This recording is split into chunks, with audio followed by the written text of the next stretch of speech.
Okay, so next concept है हमारा electrolytic cells and electrolysis. So electrolysis and electrolytic cell के बारे में हमें पढ़ना है। तो ये तो हमने ऑलरेडी 10th में पढ़ लिया था, वही है 10th में पढ़ा था ना, इलेक्ट्रोलाइसिस वही है, सेम वही है। तो फिर से क्यों आया? फिर से इसलिए आया कि उसको थोड़ा डीपली देखना है अभी हमें। Okay, so electrolytic cells and electrolysis. तो इलेक्ट्रोलाइसिस प्रोसेस तो वापस वो हो गया क्या? अभी हमने इलेक्ट्रोकेमिस्ट्री जो पढ़ा, इलेक्ट्रोकेमिस्ट्री में हम क्या कर रहे थे? केमिकल एनर्जी का कन्वर्जन किस में कर रहे थे? इलेक्ट्रिकल एनर्जी में। इलेक्ट्रोलाइसिस में हम क्या कर रहे थे? इलेक्ट्रिकल एनर्जी का कन्वर्जन किस में कर रहे थे? केमिकल एनर्जी में। मतलब इन टर्म्स ऑफ अगर हमने इलेक्ट्रिकल एनर्जी देते हैं तो वहां पर ऑक्सीडेशन और रिडक्शन रिएक्शन हो रही है, मतलब वो नॉन स्पॉन्टेनियस रिएक्शन की बात चल रही है। और हमने जो पहले से अभी जो पढ़ते आ रहे हैं चैप्टर में वो स्पॉन्टेनियस रिएक्शन की बात है।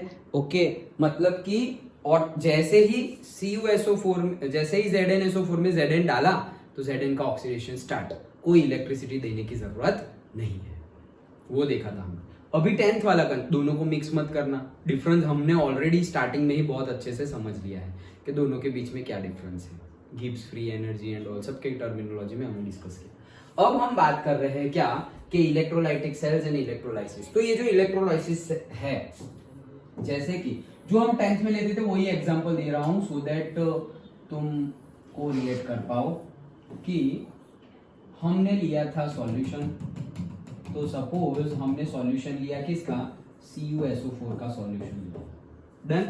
जो 10th में करते थे उसी बेस पे समझा रहा हूं, वही एग्जांपल लेके, तो तुम ज्यादा कुछ नया नहीं, जो है वही तुम्हें अच्छे से याद रह जाए। CuSO4 का सॉल्यूशन लिया था हमने। ओके, इलेक्ट्रोलाइसिस करना मतलब क्या कि एक ये पर्टिकुलर इलेक्ट्रोड है उसको बैटरी के पॉजिटिव से ज्वाइन किया और दूसरे को बैटरी के नेगेटिव से ज्वाइन किया और बीच में स्विच रखी हुई है। ओके, और ये पॉजिटिव है ये नेगेटिव है, तो पॉजिटिव को ज्वाइन किया मतलब ये क्या है?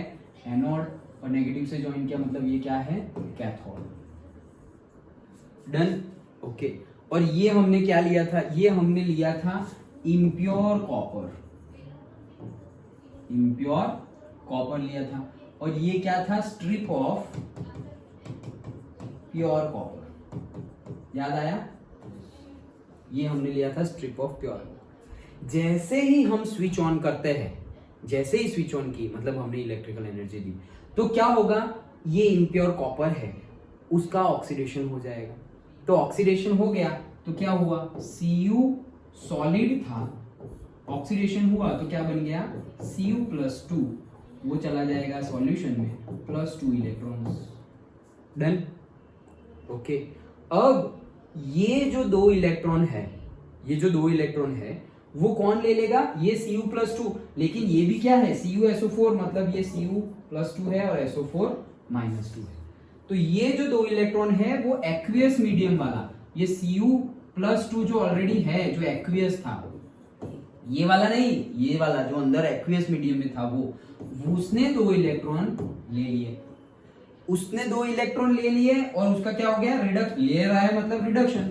वो क्या बन गया? Cu सॉलिड, और वो चला गया कहां पर? कैथोड पर। तो इसका वॉल्यूम क्या हो गया? मतलब इसका सरफेस क्या हो गया? कम हो गया। और यहां पर हमें थोड़ा सा Cu, प्योर Cu मिल गया। डन। यही देखा था हमने 10th में। ओके, तो किया क्या हमने? यहां पर कन्वर्जन हो गया किसका? इम्प्योर कॉपर में से प्योर कॉपर, क्योंकि प्योर कॉपर में से ही कॉपर सल्फेट बनता है, इम्प्योर कॉपर में से कॉपर सल्फेट नहीं मिलेगा। तो जो हमारा इम्प्योर कॉपर था, इम्प्योर कॉपर में सब कुछ होगा भाई, मैग्नीशियम है, प्लेटिनम है, सिल्वर है, गोल्ड है, सब कुछ है, थोड़ा थोड़ा थोड़ा थोड़ा सब कुछ है। तो वो प्योर कॉपर नहीं है। लेकिन CuSO4 में ये जो Cu+2 है वो क्या है? प्योर कॉपर के आयन है। तो उसको तो सिर्फ दो इलेक्ट्रॉन चाहिए, वो सॉलिड बन जाएगा।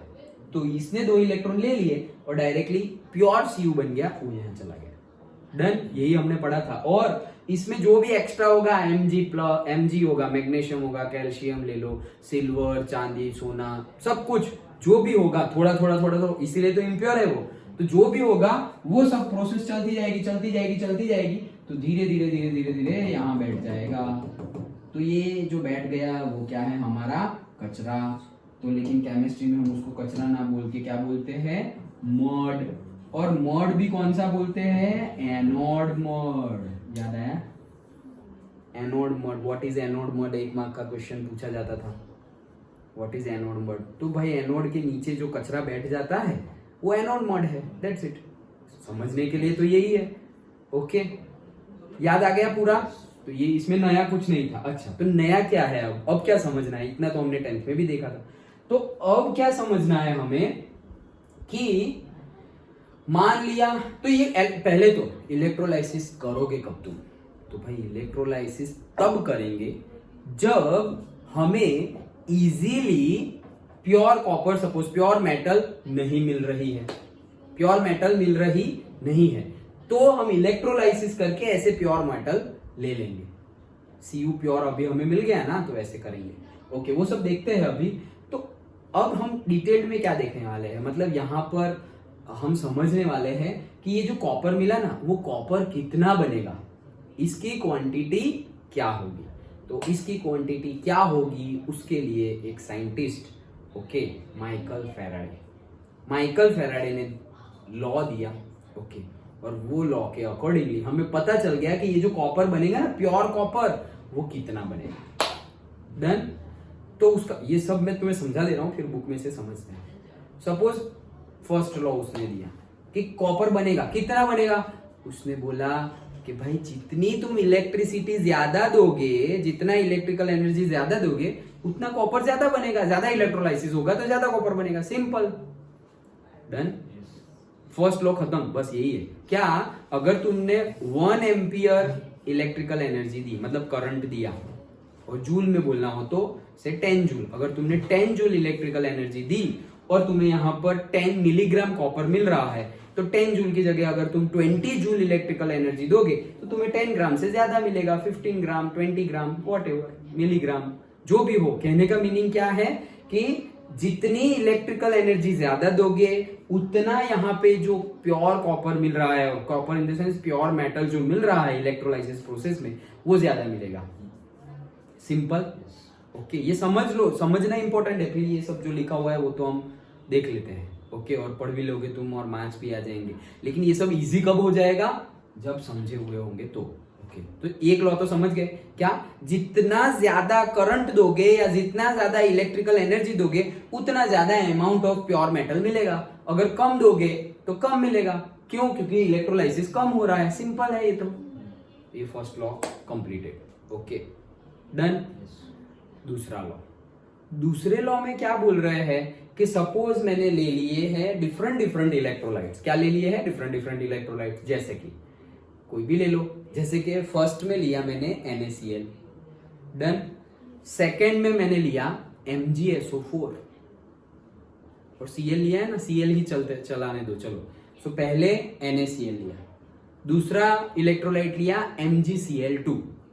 तो नेगेटिव कैटायन तो एनायन तो क्या है, सेम है। ओके, देखो एनोड कैथोड याद है ना, मतलब कैटायन किसे बोलते हैं, कैटायन Cu प्लस, जैसे NaCl है तो Na plus and Cl minus. Na plus को कैटायन बोलते हैं या Cl माइनस को कैटायन बोलते हैं, पक्का? Na प्लस को कैटायन बोलते हैं और Cl माइनस को एनायन बोलते हैं, लेकिन एनोड किसे बोलते हैं, प्लस वाले को, वो याद है ना। हाँ, तो दैट्स इट। तो कहने का मीनिंग क्या है, यहाँ पर हमारा NaCl है, यहाँ पर हमारा MgCl2 है, और तीसरा भी एक इलेक्ट्रोलाइट ले लिया हमने, क्या, aluminium chloride, AlCl3। NaCl, MgCl, अरे वाह, 11 12 13 इलेक्ट्रॉनिक नंबर, Na 11, मैग्नीशियम 12 और aluminium 13। Okay, so NaCl, MgCl2 and AlCl3। Done. ये 3 ले लिए। अब अगर तुमने ये 3 ले लिए हैं और सबको तुम सेम एनर्जी दे रहे हो, समझो ये फिगर ड्रॉ करके भी मैं समझा सकता हूं क्या कर रहे हैं, मैं क्या बोल रहा हूं कि तुमने 3 ले लिए, 1 2 और 3। तो इसमें क्या लिया है, NaCl, इसमें क्या लिया है, MgCl2, इसमें क्या लिया है, AlCl3। अब इसमें भी इलेक्ट्रोड होंगे। अब ये जो इलेक्ट्रोड है उसमें सब में ये जो पॉजिटिव आयन ये सारे के सारे जा रहे हैं क्या, पॉजिटिव बैटरी के साथ, और ये जो कैथोड जिसे बनाएंगे हम वो कहाँ जाएंगे, नेगेटिव टर्मिनल के पास। डन। और इलेक्ट्रिकल एनर्जी दे रहा है। तो वो क्या बोल रहे हैं माइकल फैराडे जी कि अगर हम सेम इलेक्ट्रिकल एनर्जी दे रहे हैं, क्या कर रहे हैं, सेम इलेक्ट्रिकल एनर्जी दे रहे हैं डिफरेंट इलेक्ट्रोलाइट को, सो डोंट एक्सपेक्ट कि सब में सेम प्योर मेटल मिलने वाला है। डोंट एक्सपेक्ट दैट सब में डिफरेंट मिलेगा। क्यों, इलेक्ट्रिकल एनर्जी सेम दे रहे हो तो डिफरेंट क्यों मिलेगा, समझो। यहां पर तुम्हारा क्या था, प्योर सोडियम होगा तो तुम्हें प्योर सोडियम मिलेगा, यहाँ पे इम्प्योर सोडियम होगा, यहाँ पर प्योर मैग्नीशियम इम्प्योर मैग्नीशियम, यहाँ पर इम्प्योर एल्यूमिनियम प्योर एल्यूमिनियम, तभी मिलेगा ना तुम्हें एल्यूमिनियम, जो अभी हमने कॉपर के लिया क्या वही केस। ओके, तो क्या बोल रहे हैं कि अगर दो सबको same amount of electrical energy दे रहे हो, मतलब से अगर जूल में बोले तो क्या 10 जूल सबको same electrical energy the, so don't expect कि सब में तुम्हें same amount of pure metal मिलेगा, सब में डिफरेंट प्योर मेटल मिलेगा। पूछेंगे ये भला क्यों, उन्होंने बताया कि कितना मिलेगा वो भी बताया, कितना मिलेगा वो भी बताया, तो वो अभी हम समझेंगे। वो किसके ऊपर डिपेंड है, कितना मिलेगा वो किसके ऊपर डिपेंड है कि कितने इलेक्ट्रॉन का ट्रांसफॉर्मेशन हो रहा है। ओके, जैसे कि ये है NaCl, तो होगा क्या कि ये Na+ और Cl- है। अब यहाँ पर क्या होगा, Na+ और Cl- है, तो Na+ ऑलरेडी जो है वो एक इलेक्ट्रॉन क्या करेंगे, दे देगा, और एक इलेक्ट्रॉन देकर वो क्या बन जाए, मतलब एक इलेक्ट्रॉन वो क्या करेगा, देखो ये Na+ Cl- है, तो ये जो Na+ है वो चला जाएगा कहां पर, कैथोड के पास, कैथोड के पास जाएगा और वो एक इलेक्ट्रॉन क्या ले लेगा, तो एक इलेक्ट्रॉन उसने ले लिया, तो Na+ कब बना था, एक इलेक्ट्रॉन देकर, और वापस अब उसको एक इलेक्ट्रॉन मिल गया, तो अब वो क्या बन गया, प्योर सोडियम। डन। ओके, वैसे ही ये जो Mg+2 है और Cl-2 और Al+3 है और Cl-3। ओके, तो ये जो है वो वापस इसके जैसे ही यहां जाएगा, तो उसमें भी क्या होगा कि Mg+2 है, वो 2 इलेक्ट्रॉन ले लेगा, तब जाके क्या बन जाएगा, Mg। फिर वैसे ही Al+3 है, वो 3 इलेक्ट्रॉन ले लेगा, और ये सब उसका क्या बन जाएगा, Al, और ये सारे सॉलिड फॉर्म में है, सॉलिड और सॉलिड, और ये सब कहाँ क्या है, प्योर है, वो सब कहाँ मिलेंगे, कैथोड पर मिलेंगे। डन। लेकिन उनका ये जो अमाउंट है, अमाउंट वो सेम होगा, प्योर मेटल जो मिलेगी, सपोज सेम एनर्जी तुमने डाल दी, तो इसके पहले वाला लॉ क्या बोल रहे थे कि जितनी एनर्जी ज्यादा दोगे उतना ज्यादा मेटल मिलेगा, ऐसा बोला फर्स्ट लॉ में। लेकिन अभी सेकंड लॉ में क्या बोल रहे हैं कि अगर ये तो एक पहला वाला लॉ किसके लिए था, 1 इलेक्ट्रोलाइट के लिए था, कि एक इलेक्ट्रोलाइट है CuSO4 या कोई भी है NaCl है, उसमें अगर तुम पहले 10 जूल इलेक्ट्रिकल एनर्जी दे रहे हो तो तुम्हारा कोई particular gram milligram of pure metal मिलेगा। अब ये एनर्जी तो अगर तुम बढ़ाओगे तो ये प्योर मेटल का अमाउंट भी बढ़ेगा, ये एनर्जी तुम कम करोगे तो प्योर मेटल जो मिल रहा है उसकी अमाउंट भी क्या हो जाएगी, कम हो जाएगी। डन।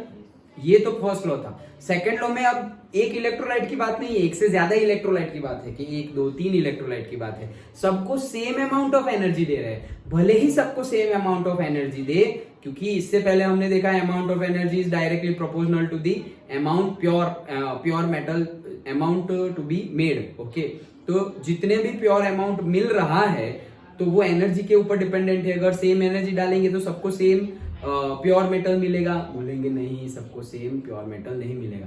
क्यों सबको प्योर मेटल सेम नहीं मिलेगा सारे इलेक्ट्रोलाइट में, क्योंकि सब में जो इलेक्ट्रॉन ट्रांसफर प्रोसेस हो रही है वो डिफरेंट हो रही है। वो कैसे, वो वर्डिंग में अभी हम देखेंगे, लेकिन इलेक्ट्रॉन ट्रांसफर डिफरेंट ही है ना। देखो Na एक इलेक्ट्रॉन लेकर Na बन गया, Na+ एक इलेक्ट्रॉन लेके Na बन गया, वही Mg+2 2 इलेक्ट्रॉन लेके Mg सॉलिड बन रहा है, और वही Al+3 3 इलेक्ट्रॉन लेकर एल्यूमिनियम बन रहा है। मतलब समझो कि यहां से इलेक्ट्रिकल एनर्जी दी, मतलब समझो कि मैंने इलेक्ट्रॉन दिए, ऐसा समझो।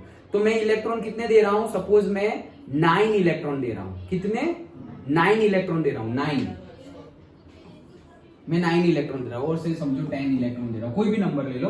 9 इलेक्ट्रॉन दे रहा हूं या 10 इलेक्ट्रॉन दे रहा हूं। 3 है ना, तो 9 तो नहीं आएगा, 12। मैं कितने इलेक्ट्रॉन दे रहा हूं?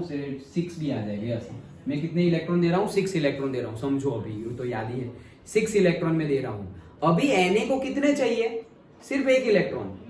तो मतलब एक Na प्लस 1 इलेक्ट्रॉन को लेकर के एक Na बन जाएगा, Na प्लस 1 Na बन जाएगा। तो मतलब मैंने तो 6 दिए है, मैंने 6 इलेक्ट्रॉन दिए है। क्योंकि मैं सेम अमाउंट ऑफ एनर्जी दे रहा हूं, मतलब इलेक्ट्रिकल इलेक्ट्रॉन्स दिए, तो सपोज मैं कितने दे रहा हूं? 6 दे रहा हूं। तो यहां पर तो 6 Na के मॉलिक्यूल्स बन गए। डन। अब यहां पर आ गया कौन? दूसरा Mg। तो Mg तो 2 इलेक्ट्रॉन लेके Mg बन रहा है, तो मैं कितने दे रहा हूं? 6 दे रहा हूं। Same amount of energy, same amount of electron, तो सेम दे रहा हूं, तो 6 दे रहा हूं। तो यहां पर एक Mg 2 इलेक्ट्रॉन ले रहा है, तो 2 Mg 4 लेंगे और 3 Mg 6 ले लेंगे। तो टोटल कितने बने? 3 बने। Na कितने बने? 6। Mg कितने बने? 3। और अब Al ले रहा हूं, तो Al को भी मैं दे कितने रहा हूं? 6। लेकिन एक Al को कितने इलेक्ट्रॉन चाहिए? 3 इलेक्ट्रॉन चाहिए, और दूसरे को भी 3। तो टोटल 6 इलेक्ट्रॉन दिए, तो उसमें से तो सिर्फ 2 ही एल्यूमिनियम प्लस बन पाए, +3 बन पाए एल्यूमिनियम। तो देखो सोडियम प्योर कितना बना? सोडियम 6 बना। नंबर्स की बात कर रहे हैं, सोडियम 6 बना, वो 3 बना मैग्नीशियम, और एल्यूमिनियम 2 बना। देखो सब अलग अलग प्योर बना, मतलब सबका मास भी अलग अलग बनेगा। आ गया समझ? पक्का? श्योर ना? That's it. यही 2 चीजें माइकल फैराडे ने बताई है। ओके, देखो तो ये 2 चीजें बताई है। आगे पढ़ते हैं। In an electrolyte cell external source of voltage is used to bring about a chemical reaction. तो ये सब हमें पता ही है। The electrochemical processes are of great importance in the laboratory and chemical industry. One of the simplest electrolytic cell consists of 2 copper strips dipping in an aqueous solution. ये सब कुछ हमने पढ़ लिया है, तो हम थोड़ा आगे बढ़ते हैं। हाँ, ये यहाँ से yes correct. Dissolved, oxidized, anode, deposited, ये सब कुछ ही पता है हमें। Sodium and magnesium metal. हाँ, ये देखो क्या बोल रहे हैं। Many metals like sodium, magnesium, aluminum are produced on a large scale by electrochemical reduction of their respective cations where no suitable chemical reducing agent are available for this purpose. मतलब कि reducing agent किसे बोलेंगे? जो दूसरों का reduction कर दे और खुद का ऑक्सीडेशन कर दे, उसे ही रिड्यूसिंग एजेंट बोलेंगे। अब यहाँ पर सारी प्रोसेस क्या है? रिडक्शन प्रोसेस है। देखो सभी लोग इलेक्ट्रॉन गेन कर रहे हैं, तो इलेक्ट्रॉन गेन करना मतलब रिडक्शन होना। तो यहाँ पर Na+ का रिडक्शन कर पाए वैसे कोई अच्छे पावरफुल रिड्यूसिंग एजेंट मिल रहे नहीं है। तो जब कोई मतलब रिड्यूसिंग एजेंट तो है लेकिन कर नहीं पा रहे हैं, ओके, तो रिड्यूसिंग एजेंट की हेल्प से अगर तुम Na का, Mg का, Al का रिडक्शन नहीं कर पा रहे हो, तो उस केस में उन लोगों का रिडक्शन करने के लिए हम इलेक्ट्रोलाइसिस प्रोसेस का यूज करते हैं। डन? कब यूज करते हैं समझ में आ गया? Okay, now sodium and magnesium metals are produced by electrolysis of their fused chlorides and aluminium is produced by the electrolysis of aluminium oxide in the presence of cryolite. Okay, तो क्या है? फिर से सोडियम मैग्नीशियम भी produce होते हैं। Okay, तो sodium and magnesium produce होते हैं bye the electrolysis of their fused chlorides. Fused chlorides होते हैं, मतलब देखो हम इलेक्ट्रोलाइट्स अभी आगे जाके पढ़ेंगे कि ये जो तुम इलेक्ट्रोड ले रहे हो, क्या क्या इलेक्ट्रोड ले रहे हो? यहाँ पे इम्प्योर सोडियम एंड यहाँ पे प्योर सोडियम स्ट्रिप, वही इलेक्ट्रोड है। ओके, कॉपर सल्फेट लिया तो यहाँ पे इम्प्योर कॉपर, यहाँ पे प्योर कॉपर, वही इलेक्ट्रोड है। लेकिन यहाँ पर क्या है? देखो डिफरेंट लिए जाते हैं, आगे थियरी में आएगा। अब जैसे एल्यूमिनियम है, तो एल्यूमिनियम में तुम क्या ले रहे हो? क्रायोलाइट ले रहे हो। पर्टिकुलर सॉल्यूशन क्या ले रहे हो? Electrolysis of aluminium oxide in the presence of what? Cryolite. तो डिफरेंट, क्योंकि इसके ऊपर डिपेंडेंसी है, आगे थियरी में हम पढ़ेंगे क्या कि तुम कैसे इलेक्ट्रोड ले रहे हो उसके ऊपर भी डिपेंडेंट है क्या कि कितना तुम्हें प्योर मेटल मिलेगा। क्यों? क्योंकि जैसे अभी हमने बोला, अभी हमने क्या लिया भाई? Impure copper and pure copper, ये दोनों ही क्या है? रिएक्टिव है। दोनों ही क्या है? रिएक्टिव है। तो कई बार हम रिएक्टिव लेंगे तो होगा, कई बार नॉन रिएक्टिव भी होगा। नॉन रिएक्टिव मतलब ग्रेफाइट। तुमने क्या ले लिया? ग्रेफाइट ले लिया। एनोड पे भी ग्रेफाइट, कैथोड पे भी ग्रेफाइट। तो अब होगा क्या भाई, एक ग्रेफाइट जो है ना वो सिर्फ इलेक्ट्रॉन यहां से वहां करने में यूज होंगे, उनका खुद का ऑक्सीडेशन रिडक्शन नहीं होने वाला है। अंडरस्टूड? ओके, वो कैसे कैसे क्वेश्चन बन सकते हैं एंड ऑल वो सब अभी हम डिस्कस करेंगे, लेकिन ये समझ गए तो इलेक्ट्रोड के ऊपर भी डिपेंडेंसी है। ग्रेफाइट ले लिया तुमने, प्लेटिनम ले लिया, ओके, तो वो क्या है, नॉन रिएक्टिव। कॉपर लिया था, वो क्या है, रिएक्टिव। डन? ओके, तो रिएक्टिविटी सीरीज हमने पढ़ी थी ना 10th में भी, तो उसके ऊपर भी डिपेंडेंसी है। वो सब आगे थियरी में आएगा तब हम देखेंगे, बट ये एक मार्क में पूछा जा सकता है कॉम्पिटिटिव एग्जाम में, तो याद रखो ये लास्ट पैरा जो अभी हमने लास्ट लाइन पढ़ी वो एक मार्क में पूछा जा सकता है। तो याद रखो क्या, सोडियम मैग्नीशियम मेटल्स भी प्रोड्यूस होते हैं बाय इलेक्ट्रोलाइसिस प्रोसेस उनके फ्यूज्ड क्लोराइड से। ओके, मतलब क्लोराइड्स है। फ्यूज्ड क्लोराइड्स मतलब क्या, कि पर्टिकुलरली तुम फ्यूज्ड क्लोराइड्स मतलब कि पानी कम है और मोल्टन मेटल है, ऐसा समझो। क्या है, मोल्टन मेटल। मतलब अभी तक मैं क्या कर रहा था, NaCl का सॉल्यूशन ले रहा था, तो मतलब उसमें Na+Cl-, लेकिन और भी दो आयन है, कौन कौन से, H+ एंड OH-। H2O तो है ही ना, पानी में तुमने डाला था वो, लेकिन फ्यूज्ड में सपोज तुमने ऐसा समझो कि तुमने मेल्ट NaCl ले लिया है। क्या, मेल्ट NaCl, मतलब NaCl है उसको तुमने मेल्ट किया तो वो लिक्विड फॉर्म में है, वही तुम्हारा इलेक्ट्रोलाइट, वही तुम्हारा क्या, इलेक्ट्रोलाइट। और अब तुम करो एक्सपेरिमेंट, इलेक्ट्रोलाइसिस। समझ में आया? ओके, तो वो डिफरेंट केस है। सो वैसे भी मिलते हैं। और एल्यूमिनियम कैसे निकालते हैं, एल्यूमिनियम ऑक्साइड का इलेक्ट्रोलाइसिस करके इन the presence of what, cryolite. ये एक मार्क में क्वेश्चन पूछ सकता है, ज्यादा कुछ नहीं, तो ये सिर्फ हमें याद रखना है। Done? Understood? Okay, so this is the thing. Okay, क्या, इलेक्ट्रोलाइटिक सेल्स एंड इलेक्ट्रोलाइसिस। अब उसके अंदर जो हम बोल रहे थे वो क्या, quantitative aspects of the electrolysis. क्या, quantitative aspects of the electrolysis.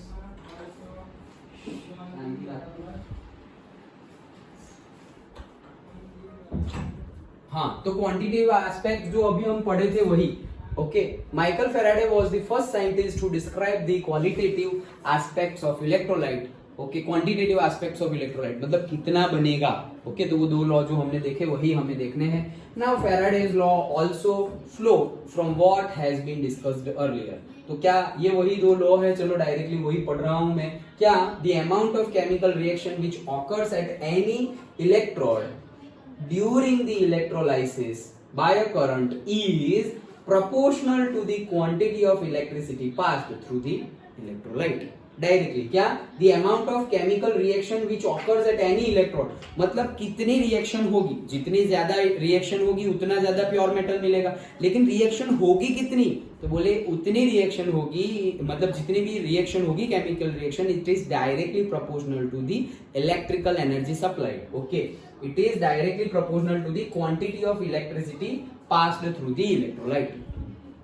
Done? और सेकंड वो डिफरेंट इलेक्ट्रोलाइट वाला केस जो अभी हमने Na, Mg और Al के केस में समझा कि भले ही तुम सेम इलेक्ट्रिकल एनर्जी दे रहे हो लेकिन वो इलेक्ट्रॉन तो डिफरेंट गेन कर रहे हैं, तो फिर उनका जो अमाउंट मिलेगा वो भी डिफरेंट मिलेगा। ओके, वो समझने के लिए, और उसी को हम वर्डिंग में लिख देंगे क्या, साइंटिफिक टर्मिनोलॉजी में, the amounts of different substances liberated by the same quantity of electricity passing.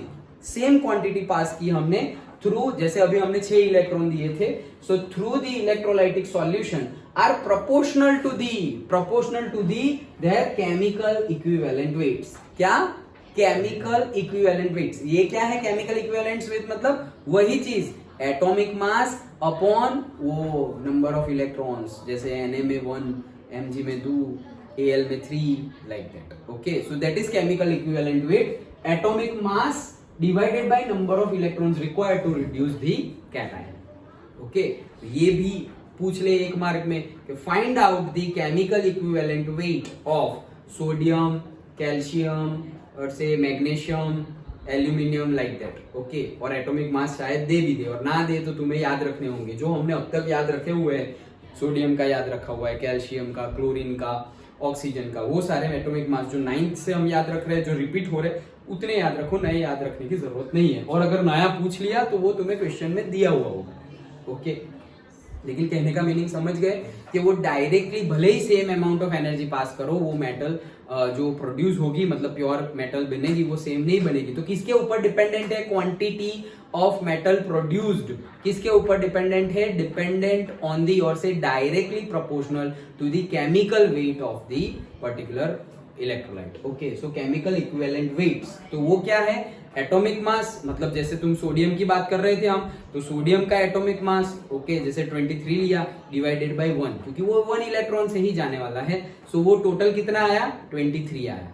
Okay, sodium के लिए। अब अगर हम एल्यूमिनियम मैग्नीशियम की बात करें तो उसका एटॉमिक मास लेकिन डिवाइड बाय 2 डिवाइड बाय 3, तो पर्टिकुलर जो अगर ये 23 आया, फिर कोई 24 आया, कोई 25 आया, या 23 आया, 21 आया और 25 आया, तो 25 आया वहां ज्यादा बनेगा, 22 तो मतलब वहां कम बनेगा, 20 मतलब वहां और कम बनेगा। तो हमें अभी इलेक्ट्रॉन के नंबर से तो पता ही है, अगर सेम अमाउंट ऑफ एनर्जी डाले, अभी हमने कैलकुलेट कर लिया, ओके, कि सोडियम ज्यादा बनेगा, मैग्नीशियम ज्यादा बनेगा, एल्यूमिनियम ज्यादा बनेगा। अभी तो हमने डिस्कस किया, तो कौन ज्यादा बनेगा?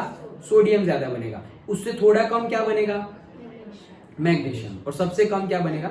एल्यूमिनियम। अभी तो हमने देखा, अगर 6 इलेक्ट्रॉन दे रहे हैं तो 6 सोडियम बन रहे हैं, 6 इलेक्ट्रॉन दे रहे हैं तो 3 मैग्नीशियम बन रहे हैं, और 6 इलेक्ट्रॉन दे रहे हैं तो 2 एल्यूमिनियम बन रहे हैं। देखा ना हमने, तो वही चीज बता रहे हैं।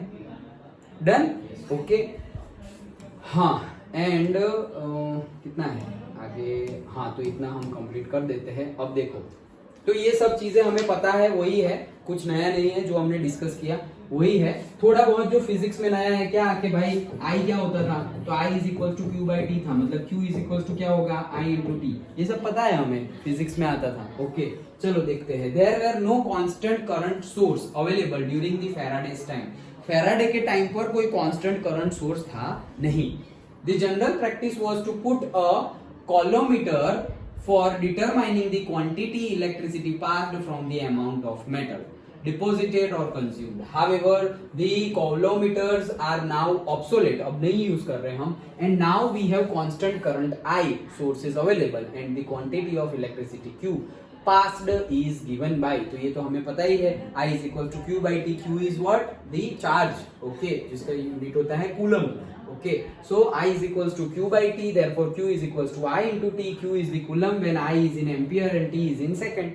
ये सब तो simple physics class 10. Okay, the amount of electricity required for oxidation or reduction depends on the stoichiometry of the electrode reaction. Stoichiometry of the electrode reaction मतलब अभी जो हमने किया वही, किसी को 1 इलेक्ट्रॉन, किसी को 2, किसी को 3, वही stoichiometry है। stoichiometry मतलब proper amount।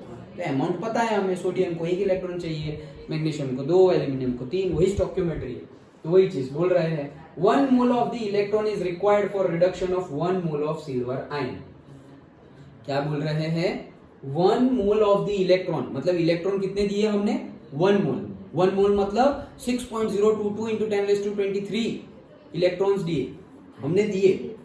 तो फिर एक Ag प्लस को, Ag बनना है तो एक ही इलेक्ट्रॉन चाहिए, तो अगर 1 मोल दिए तो Ag भी कितना बनेगा? 1 मोल। ओके, सो इसलिए बोल रहे हैं 1 mole of the electron is required for the reduction of the 1 mole of silver ions. Done?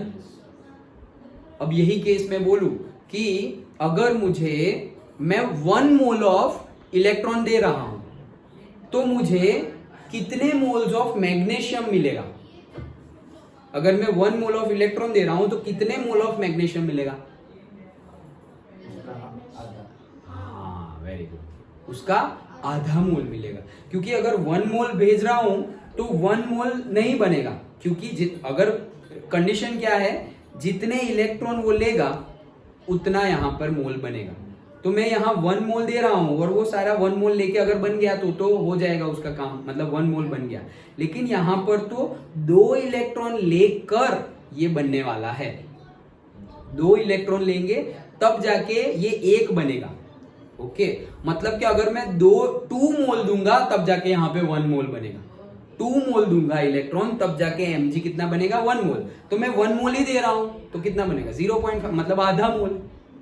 Done? Simple है। तो ऐसा भी कंसेप्ट वाइज कॉम्पिटिटिव एग्जाम में पूछ लेंगे घुमा घुमा कर, बट हमें घूमना नहीं है, लॉजिक कंप्लीट रखना है। Done? Okay, we know that the charge on the electron is equals to this, ये तो पता ही है हमें 1.6 into 10, इसमें कुछ नया नहीं। Therefore the charge on 1 mole of electron, ये भी पता है भाई 1.6 into 10⁻⁻19 क्या है, एक इलेक्ट्रॉन का चार्ज। तो 1 मोल इलेक्ट्रॉन लेंगे तो कितना होगा भाई, 1 मोल से मल्टीप्लाई कर लो, तो 6.022 into 10⁻23 से मल्टीप्लाई कर लिया, तो 1 मोल इलेक्ट्रॉन के चार्ज को ही अब तक जो हम ई सेल के फॉर्मूला में एफ फेराडेज कांस्टेंट लेते थे 96,500, वही है 96487। तो ये फेराडे ने अपना नाम चिपका दिया। ओके, फेराडे ने अपना नाम चिपका दिया कि एक इलेक्ट्रॉन का चार्ज होता है 1.6 into 10⁻⁻19 कुल। तो उसने बोला जो 1 मोल ऑफ इलेक्ट्रॉन का चार्ज होता है ना, वही है फेराडेज कांस्टेंट। ऐसे 1 मोल ऑफ इलेक्ट्रॉन का जितना चार्ज होगा वही है फेराडेज कांस्टेंट। रफली हम बोलते हैं 96,500, एग्जैक्ट हम न्यूमेरिकल में यूज भी किए थे 96487 कूलम्ब पर मोल, वही है। देखो कूलम्ब मतलब charge per mole. Done.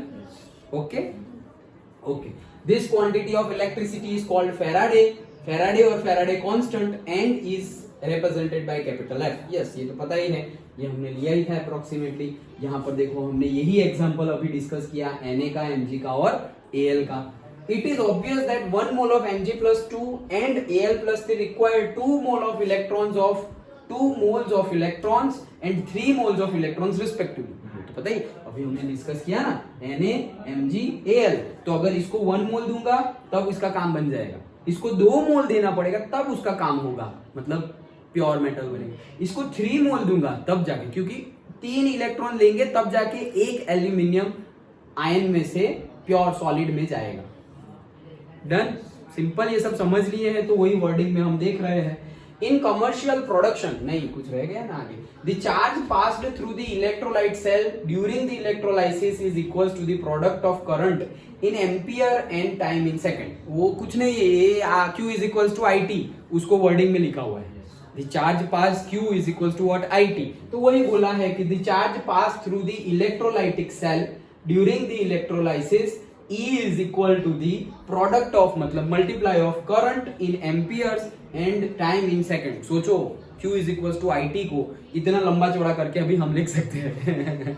Okay, तो वही चीज लिखी हुई है। In commercial production of metals, current as high as 50,000 amperes are used, that amounts to about the 0.518 Faraday per second। तो ये इंफॉर्मेशन के लिए अगेन बोर्ड के पॉइंट ऑफ व्यू से नहीं, लेकिन competitive exam point of view से पूछ सकते हैं क्या। अभी इसमें थोड़ा चेंज भी कर सकते हैं या डायरेक्ट पूछ सकते हैं। ओके, क्या कि कमर्शियल में as high as 50,000 amperes use होता है, प्योर मेटल लेने के लिए 50,000 एम्पियर्स यूज होता है। Okay, that used amounts to about 0.518 Faraday per second। Okay, तो तुम ऐसे ही याद रख सकते हो ये फेराडे कैसे मिला। तो फेराडे मतलब क्या था, फेराडे मतलब 96,500 कूलम पर मोल। तो अगर तुम 50,000 I ले रहे हो तो 50,000 I है, लेकिन तुम्हें तो क्या चाहिए, Q चाहिए, कूलम पर मोल। Q कूलम पर मोल मतलब Q चाहिए, I है तो Q कैसे मिलेगा, टाइम से मल्टीप्लाई करके। तो 50,000 कितने टाइम के लिए, 50,000 तुम करंट दे रहे हो, लेकिन कितने टाइम के लिए दे रहे हो, 6 घंटे में, 8 घंटे में 50,000 एम्पियर। बोले हाँ 8 घंटे में, तो फिर मल्टीप्लाई कर लो, 8 आवर्स, 8 उसको सेकंड में कन्वर्ट करो पहले, तो 8 into 60 मिनट into 60 मतलब 8 into 3600, तो वो सेकंड में आ गया। That time into 50,000। ओके, इतना चार्ज मिलेगा। डन। इन शॉर्ट हमें क्यू फाइंड करना है तो I into T करना पड़ेगा, लेकिन उसको घुमा घुमा के पूछेंगे। अब I into T किया तो तुम्हें Q मिल गया। तो अभी जैसे 50,000 है तुम्हारा, क्या है 50,000, तो 50,000 तुम्हारा क्या है I, 50,000 क्या है I। अब सोचो that is equals to 0.518 faraday per second, मतलब एक सेकेंड में कितना हुआ 0.518 फेराडे पर सेकेंड, इतना फेराडे हुआ। ओके, तो तुम यहां से ये भी गिन सकते हो क्या कि ये 50,000 कितने टाइम के लिए गिवन होगा, क्योंकि तुम्हारा ये जो C है, ये C है, उसका यूनिट क्या है, कूलम्ब पर मोल। 96,500 C बोल रहा हूं, F जो है हमारा हमारा जो फैराडेज कांस्टेंट है 96,500, उसका यूनिट क्या है? कूलम्ब पर मोल। ओके, तो अब ये कूलम्ब पर मोल है और ये क्या है? हमारा फैराडेज कांस्टेंट। तो यहाँ पर फैराडेज कांस्टेंट जो हमारा बोल रहे हैं कि भाई दिस मच फैराडे पर सेकंड, मतलब फैराडे पर सेकंड तुम्हें गिवन है 0.518 फैराडे पर सेकंड, ये गिवन है। तो फैराडे तो उसकी जगह पर ही है, इज इक्वल्स टू क्या होता है? कूलम्ब, मतलब ये उसका यूनिट है। अच्छा, तो दिस मच फैराडे पर सेकंड, एंड ये क्या है तुम्हारा? फैराडे मतलब क्या है एक्चुअल में? फैराडे मतलब क्या है? फैराडे क्या था हमारा? 1 मोल इलेक्ट्रॉन का जितना चार्ज होता था वो। तो 1 मोल इलेक्ट्रॉन का चार्ज, तो वो तो हमारा तुम्हारे पास वैल्यू है ही डायरेक्टली। ओके, वो कैलकुलेट करोगे तो ये फाइंड करना होगा तुम्हें, मतलब ये सेकंड इस साइड चला जाएगा तो 0.518 और फैराडे की वैल्यू तुम्हारी आती है 96,500। ओके, तो ये सेकंड यहाँ पर चला जाएगा, तो तुम्हें डायरेक्टली पता चल जाएगा कि ये जो वैल्यू आ रही है, मतलब कि ये 50,000 एम्पियर है, वो कितने टाइम के लिए? ये सेकंड पता चल जाएगा, यहाँ से सेकंड पता चल गई, तो उतनी सेकंड के लिए गिनना है। कुछ होएगा, वैसे पूछा नहीं जाएगा, लेकिन अगर पूछा जाए तो कुछ ऐसे बहुत बड़ा नहीं है, तुम्हें सिर्फ मल्टीप्लाई करना है, मल्टीप्लाई इंटू 0.518, तो इतनी सेकंड मिली है सेकंड। और इतनी सेकंड को हम अगर आवर्स में कन्वर्ट करें तो सेकंड को आवर्स में मतलब डिवाइड करना पड़ेगा, तो डिवाइड बाई 3600, तो वो हो जाएगा 13 आवर्स, मतलब अप्रोक्सीमेटली 14 आवर्स तक तुम करंट पास कर रहे हो। कितना? 50,000 एम्पियर, तब जाके ये वैल्यू मिल रही है। बट ये तो इंफॉर्मेशन पॉइंट ऑफ व्यू है। ओके, सो तुम बेसिकली अभी ये जो गिवन है वो वैल्यू याद रखो कॉम्पिटिटिव एग्जाम के लिए।